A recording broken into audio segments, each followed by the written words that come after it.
Hello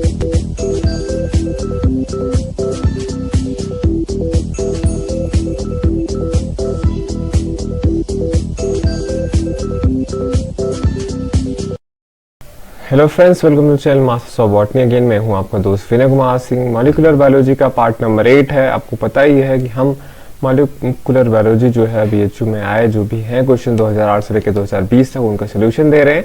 चलते हैं question number 71 पे। A gene which synthesizes a repressor protein is known as. ध्यान दीजिए, मॉलिक्यूलर बायोलॉजी में लैकोपेरॉन जो है बहुत इंपॉर्टेंट है। जो भी वहां पे जीन है लैकोपेरॉन में उनका क्या क्या फंक्शन है ये आपको पता होना चाहिए। रेगुलेटर जीन का फंक्शन, ऑपरेटर जीन का फंक्शन, प्रमोटर जीन का क्या रोल है, ये सब आप कहीं कॉपी में लिख लीजिए। तो यहाँ पे आपसे पूछा है कि रिप्रेशर प्रोटीन जो है कौन सा जीन सिंथेसाइज करता है। तो पार्ट नंबर 7 में भी ये क्वेश्चन आया था कि रिप्रेशर प्रोटीन कौन सिंथेसाइज करता है। तो रेगुलेटर जीन आप हमेशा से याद रखिए। रिप्रेशर प्रोटीन का फंक्शन क्या होता है? ऑपरेरॉन को रेगुलेट करना। तो ये रेगुलेटर जीन से होता है। ऑपरेटर जीन का क्या फंक्शन होता है? ऑपरेटर जीन का फंक्शन भी मैंने पिछले में बताया था आपको। प्रमोटर तो मान लीजिए, हाँ, रेगुलेटरी जीन से जो आपका ये रिप्रेशर प्रोटीन होता है ये ऑपरेटर पे जाके बाइंड करता है। प्रमोटर जीन पे आरएनए पॉलीमरेज बाइंड करता है। कैप यहाँ पे एक एक्स्ट्रा दिया हुआ है, ठीक है। अब जो होता है, जैसे मान लीजिए रेगुलेटरी जो जीन है जो प्रोड्यूस करता है आपका रिप्रेशर प्रोटीन, इससे मान लीजिए आपका ऑपरेरॉन कंट्रोल होता है। कैप का क्या फंक्शन है यहाँ पे एक्स्ट्रा दिया हुआ है, इसलिए आपको बताना जरूरी है। जब ग्लूकोज का लेवल जो होता है सेल में डिक्लाइन होता है तो क्या होता है, सेल में साइक्लिक एएमपी जो होता है वो बढ़ने लगता है। और ये जो होता है बाइंड करता है किससे? कैप से। कैप का फुल फॉर्म क्या है? कैटाबोलाइट एक्टिवेटर प्रोटीन। तो CAMP का जो लेवल है वो ग्लूकोज का पहले तो लेवल सेल में डिक्लाइन होगा, फिर इससे क्या होता है साइक्लिक AMP हमारे सेल में अक्यूमुलेट होने लगता है और ये जाके बाइंड करता है कैप से जो प्रोटीन है जो CAMP। ये देखिए यहाँ पे आपको फिगर देखने को मिल रहा है, ग्लूकोज एब्सेंट, लैक्टोज जब मीडियम में प्रेजेंट होगा तो साइक्लिक AMP जो होता है कैप से बाइंड करेगा और कैप जो होता है ये जाके प्रमोटर पे बाइंड करेगा लैकोपेरॉन के, ठीक। और फिर क्या होता है, ये हेल्प करता है आरएनए पॉलीमरेज के बाइंडिंग में प्रमोटर को, कि जिससे जो है ये जो स्ट्रक्चर जीन है इनका ट्रांसक्रिप्शन और ट्रांसलेशन हो सके। तो एक तरीके से ये लैक्टोज के मेटाबॉलिज्म के लिए इंपॉर्टेंट है ग्लूकोज के एब्सेंट में, ठीक। यही है जो सेंस करता है, सेंसिंग आप समझ लीजिए इससे होता है। क्वेश्चन नंबर 72 पे आते हैं। Dimerization takes place between the bases. Dimerization आपने पढ़ा होगा, होता क्या है? मॉलिक्यूलर रिलेशंस बनते हैं जब अल्ट्रावायलेट जो रेडिएशन आता है उसकी वजह से हमारे डीएनए में जो थायमीन होते हैं या साइटोसिन होते हैं उनके डाइमर बन जाते हैं, ठीक है। वो एक दूसरे से क्रॉस लिंक कर लेते हैं उसी डीएनए में सीक्वेंस। थायमीन है दो, तो उसी में थायमीन डाइमर बना लेंगे और उससे म्यूटेशन होता है। तो पूछा ऐसे dimerization takes place between the bases. तो इसमें क्या है? Thymine, okay. तो थायमीन के बीच में होता है ये हमेशा। देखिए बिफोर, ये देखिए यूवी फोटोन आएगा और यहाँ पे देखिए इनका तो बॉन्डिंग ऐसे होता है ना एक दूसरे से, पर ये आपस में ही बॉन्डिंग बना लेंगे और फिर ये स्ट्रक्चर को डिस्टॉर्ट कर देंगे। तो ये एक प्रकार का रिलेशन है, म्यूटेशन के लिए रिस्पॉन्सिबल है। क्वेश्चन नंबर 73 पे आते हैं। कैटाबोलिक एक्टिवेटर प्रोटीन, कैप के बारे में हम आपको ऊपर ही बता चुके हैं, यहाँ पे क्वेश्चन आ ही गया। Catabolic activator protein activates lac genes only when. कह रहा है ये कब लैक जीन्स को एक्टिवेट करता है? Glucose is present in the medium, glucose is absent in the medium, allolactose is absent in the medium और both glucose and allolactose is present in the medium. तो अभी मैंने आपको ऊपर बताया कि जब ग्लूकोज का लेवल डिक्लाइन होता है सेल पे तो साइक्लिक AMP एक्यूमुलेट होने लगता है जो बाइंड करता है आपका CAP से, कैटाबोलिक एक्टिवेटर प्रोटीन से, और ये दोनों जो होता है जाके बाइंड करते हैं जो ऑपरेरॉन का प्रमोटर होता है उससे। और फिर जो अल्टरनेटिव शुगर है आपका, ग्लूकोज तो एक शुगर है लेकिन अब ग्लूकोज है नहीं, तो यहाँ पे लैक्टोज के मेटाबॉलिज्म के लिए ये उस ऑपरेरॉन को एक्टिवेट करता है, ठीक। अब सारी कहानी उसके बाद का वही है। जो लैक रिप्रेशर में चेंज होता है एलोलैक्टोज की वजह से होता है, जिस जो रिप्रेशर वहां पे बाइंड करे रहता है उसको ये हटाता है। ये देखिए रिप्रेशर से एलोलैक्टोज जो होता है बाइंड करता है और फिर ये इसको जो यहाँ पे बाइंड किए रहता है ऑपरेटर पे, इससे ये बाइंड नहीं करता, खुल जाता है, तो आरएनए पॉलीमरेज आराम से ट्रांसक्रिप्शन ट्रांसलेशन कर सकता है इसका। तो क्या होता है ये, जब ग्लूकोज एब्सेंट रहता है मीडियम में, तब कैप जो होता है एक्टिवेट करता है। क्वेश्चन नंबर 74 पे आते हैं। पूछा है आपसे, which gene is constitutive gene in lac operon? कौन सा जीन जो होता है लैकोपेरॉन का कंस्टिट्यूटिव होता है? कंस्टिट्यूटिव जीन वो जीन होते हैं जो हमेशा ट्रांसक्राइब होते रहते हैं, कभी जो होता है बंद नहीं होते हैं।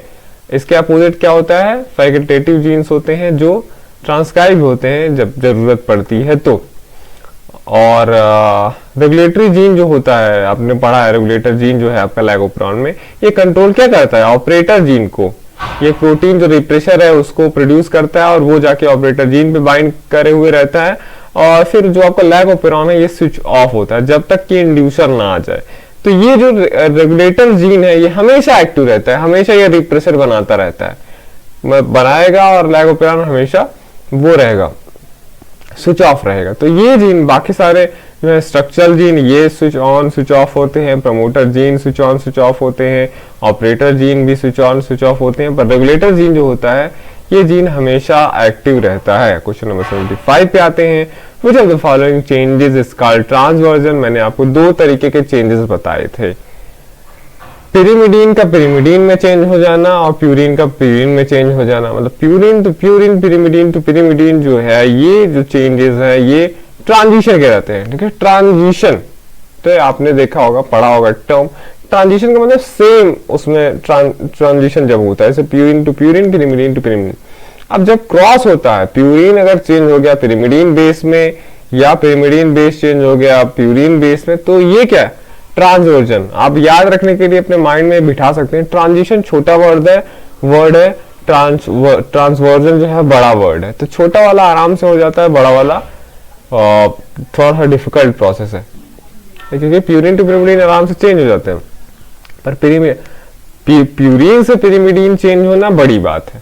ठीक, और अगर एडेनिन जैसे गुआनिन में चेंज हुआ तो ये प्यूरिन टू प्यूरिन हो गया, अगर साइटोसिन थायमीन में चेंज हुआ तो ये पिरिमिडीन चेंजेस है, ये ट्रांजिशंस है। ठीक है, तो ये याद रखिएगा, या तो ये आप चार्ट याद रखिएगा। ट्रांजिशन क्या है, एडेनिन गुआनिन ये क्या है, प्यूरिन्स है, तो ये ट्रांजिशंस कहलाएंगे।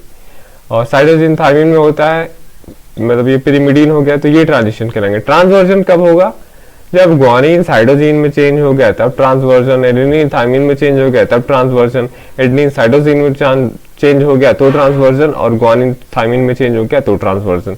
ये भी बहुत बार पूछा गया है, इसको आप याद रखिए।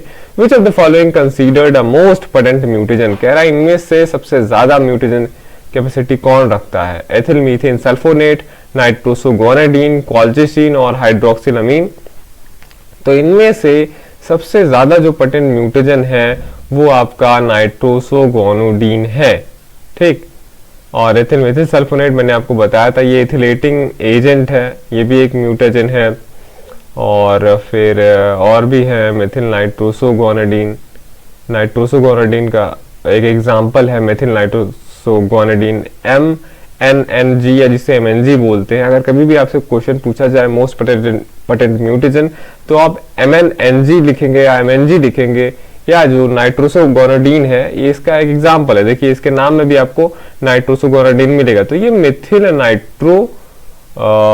नाइट्रोसोगोनाडीन है, तो उसी का ये एग्जांपल है MNNG, और जिसे MNG भी बोलते हैं, या आपके लीजिए नाइट्रोसोगोनाडीन, ये सबसे ज्यादा म्यूटेजन होता है बाकी सारे जितने यहाँ पे दिए गए हैं उनसे। क्वेश्चन नंबर 77 पे आते हैं। कह रहा है recessive mutation is one which. Recessive mutation से आप क्या समझते हैं? ये एक्सप्रेस नहीं होता है, ये एक्सप्रेस होता है तब जब ये हेटेरोजाइगस कंडीशन में हो, या ये एक्सप्रेस तभी होता है जब ये होमोजाइगस कंडीशन में हो या हेमीजाइगस कंडीशन में हो, या ये एलिमिनेट कर दिए जाते हैं नेचुरल सिलेक्शन से। तो रेसेसिव म्यूटेशन कह रहा है नहीं एक्सप्रेस होते, ये गलत बात है। रेसेसिव म्यूटेशन भी एक्सप्रेस होते हैं, और ये ना तो एलिमिनेट होते हैं नेचुरल सिलेक्शन से। दो चीज आती है, क्या रहा है ये एक्सप्रेस होते हैं हेटेरोजाइगस कंडीशन में, तो नहीं, ऐसी बात नहीं है। एक डोमिनेंट जीन जब रहेगा, रेसेसिव जीन रहेगा, उसको हेटेरोजाइगस कंडीशन बोलते हैं, और इस कंडीशन में रेसेसिव म्यूटेशन का आप पता नहीं लगा सकते।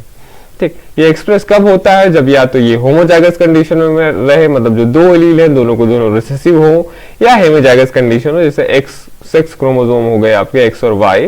तो वाई पे जो क्रोमोसोम रहते हैं वो वाई पे जो जीन्स रहते हैं वो एक्स के पास नहीं होते हैं, और एक्स का पास जो जीन रहते हैं मेल में वो वाई के पास नहीं रहते, तो इस कंडीशन को हेमिजाइगस कंडीशन बोलते हैं। उस कंडीशन में जो रेसेसिव म्यूटेशन है वो एक्सप्रेस करेगा। So option number C is the correct, is expressed only when homozygous or hemizygous। Question number 78 पे आते हैं। Mutation is the change in, mutation जो आप पढ़ते हैं ये किस में चेंज होता है, जीन फ्रीक्वेंसी में, base pairs in the DNA, genetic drift है ये, या एनवायरमेंटल मैकेनिज्म है एवोल्यूशन का म्यूटेशन। तो पूछा म्यूटेशन, आपको पता है, आप बता देंगे कि म्यूटेशन जो है ये चेंज नहीं है जीन फ्रीक्वेंसी में या जेनेटिक ड्रिफ्ट में या एनवायरमेंटल मैकेनिज्म ऑफ इवोल्यूशन में चेंज नहीं है, ये किस में चेंज है, base pairs in the DNA. जब भी डीएनए के बेस पेयर्स में चेंजिंग आती है तो वो म्यूटेशन होता है। लेकिन मैंने आपसे बोला जो ऑप्शंस हैं उसका आपको समझ होना चाहिए कि जीन फ्रीक्वेंसी क्या है, जेनेटिक ड्रिफ्ट क्या है, एनवायरमेंटल मैकेनिज्म ऑफ इवोल्यूशन क्या है। सबसे पहले हम देखेंगे जीन फ्रीक्वेंसी। देखिए जीन फ्रीक्वेंसी या इसे एलेलिक फ्रीक्वेंसी भी बोला जाता है, ये एक रिलेटिव फ्रीक्वेंसी है एलील का फ्रीक्वेंसी बताने के लिए at a particular locus in a population. अब ये भाई कहीं ना कहीं एक लोकस पे रहेगा ये जीन, किसी पॉपुलेशन में जब हम बताते हैं तो एलीलिक फ्रीक्वेंसी बताते हैं कि उस पॉपुलेशन में उस एलील की कितनी फ्रीक्वेंसी है, और इसे फ्रैक्शन या परसेंटेज के रूप में हम दिखाते हैं। It is the fraction of all chromosome in the population that carry that allele. अब देखिए पॉपुलेशन का मतलब क्या हुआ है, इंडिविजुअल को बहुत सारे नंबर। अब उस पॉपुलेशन, मान लीजिए 1000 पॉपुलेशन है, तो उनके क्रोमोसोम में वो एक एलील रहेगा कहीं, तो वो पूरे पॉपुलेशन में उस एलील की फ्रीक्वेंसी कितनी है। एक इंडिविजुअल है, मैं हूं, मान लीजिए किसी जीन के 2 एलील है मेरे पास, ठीक, तो वो तो मेरा हुआ। बाकी मान लो 1000 लोग हैं मेरे जैसे, उसमें कोई किसी के पास वो एलील है, किसी के पास नहीं है। तो ये पता लगाना कि उस पॉपुलेशन के सारे मेंबर्स में या पूरे पॉपुलेशन में कितना परसेंटेज कोई एलील है, कोई नहीं है, ये आपका एलीलिक फ्रीक्वेंसी हो गई।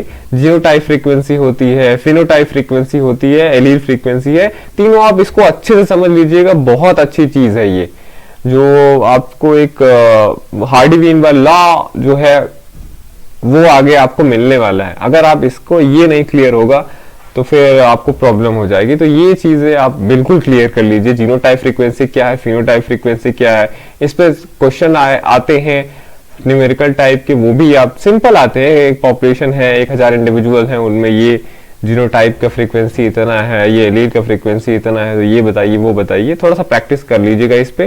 देखिए पॉपुलेशन है ये पीस का, ठीक है। यहाँ पे देखिए heterozygous, homozygous dominant, heterozygous condition, homozygous. यहाँ पे भी क्या है, वही इससे यहाँ पे तो अलग चीज है। यहाँ पे ये dominant, homozygous dominant, homozygous dominant और होमोजाइगस रिसेसिव। यहाँ पे क्या है, सारे के सारे क्या है, होमोजाइगस डोमिनेंट है। अब इनमें आपको जीनोटाइप फ्रीक्वेंसी बताना है, इसमें इस वाले में नहीं, ये सारे में बताना है।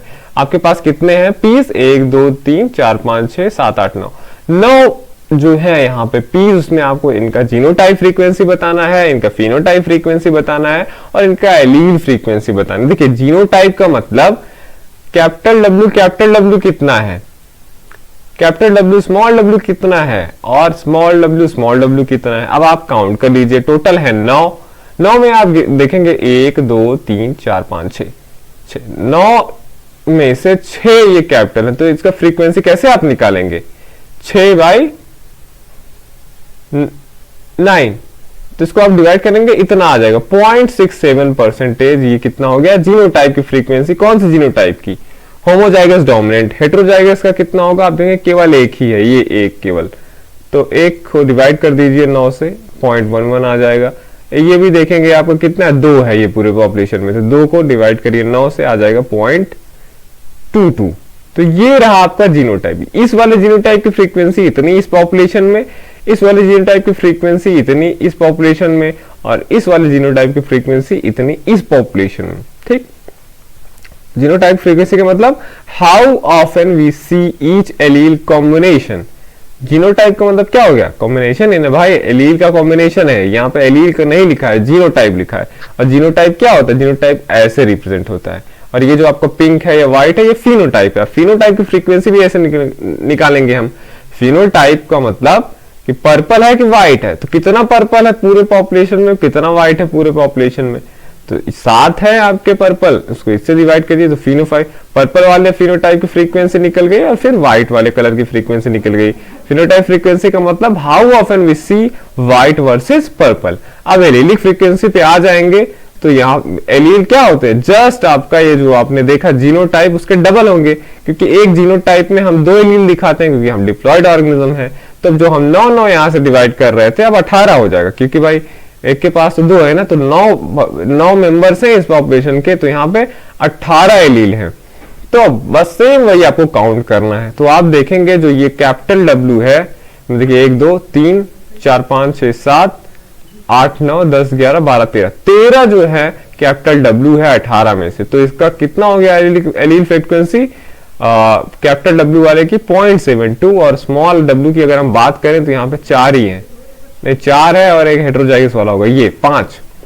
तो 5 को डिवाइड करिए 18 से तो 0.28, मतलब इसका क्या मतलब हुआ एलील फ्रीक्वेंसी का, how often we see each allele, ये या ये, तो मतलब 100% अगर परसेंटेज में आप कन्वर्ट कर सकते हैं, मतलब 72% इस पॉपुलेशन में 72% आप कैपिटल डब्ल्यू आपको मिलेगा और 28% आपको स्मॉल डब्ल्यू मिलेगा। तो ये हो गया allelic frequency, phenotype frequency, genotype frequency, मैंने आपको सब बता दिया। इसको आप काम करिएगा, इस पे पढ़िएगा, ठीक है।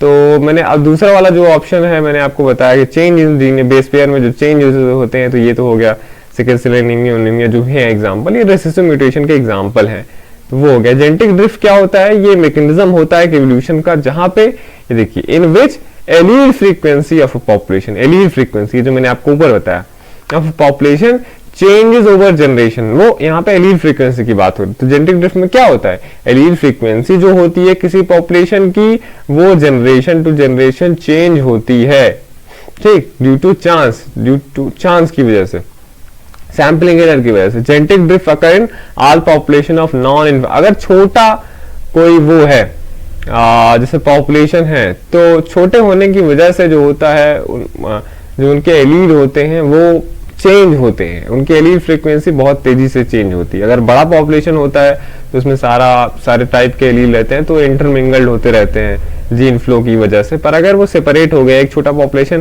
तो धीरे धीरे ऐसा होगा कि ये बड़े वाले ही पार्ट लेते रहेंगे रिप्रोडक्शन में, इनके प्रोजनी ज्यादा रहेगी, धीरे धीरे ये ऐसा भी हो सकता है कि व्हाइट वाले गायब हो जाए, तो इसको जेनेटिक ड्रिफ्ट बोलते हैं। नेचुरल सिलेक्शन को आप तो पता ही है, ठीक है, जो एनवायरमेंटल वाले कंडीशन में सब कुछ अच्छे से जो फिट बैठता है, नेचर उसी का सिलेक्शन करता है।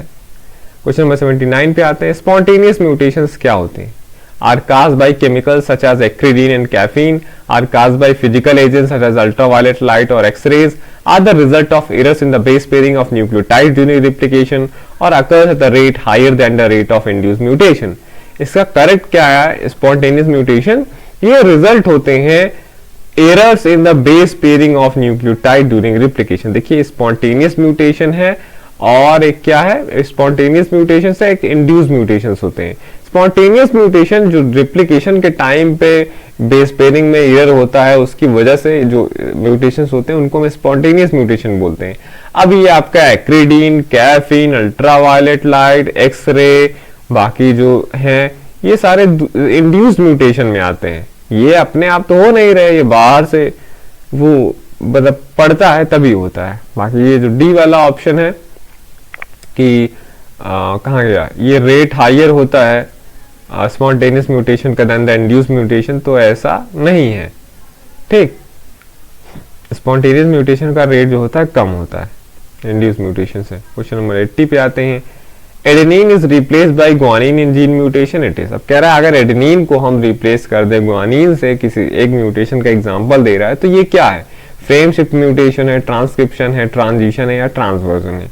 मैंने आपसे बताया था जब प्यूरिन से चेंज होगा तो एडेनिन और ग्वानिन क्या है, प्यूरिन ही है, उनके बीच में चेंजेस हो रहे हैं, तो ये क्या है, एक प्रकार का ट्रांजिशन है। फ्रेम शिफ्ट म्यूटेशन आपको पता ही होगा, इंसर्शन या डिलीशन की वजह से जो मैसेंजर आरएनए के कोडॉन्स का रीडिंग फ्रेम होता है वो बदल जाता है, तो ये फ्रेम शिफ्ट म्यूटेशन हो गया। ट्रांसक्रिप्शन तो आपको पता ही है ट्रांजिशन मैंने आपको बोला प्यूरिन टू प्यूरिन और पिरिमिडीन टू पिरिमिडीन जब चेंज होता है तो वो ट्रांजिशन है। और ट्रांसवर्जन कब होगा? जब प्यूरिन से पिरिमिडीन बने या पिरिमिडीन से प्यूरिन बने, तो ये ट्रांसवर्जन कहलाता है।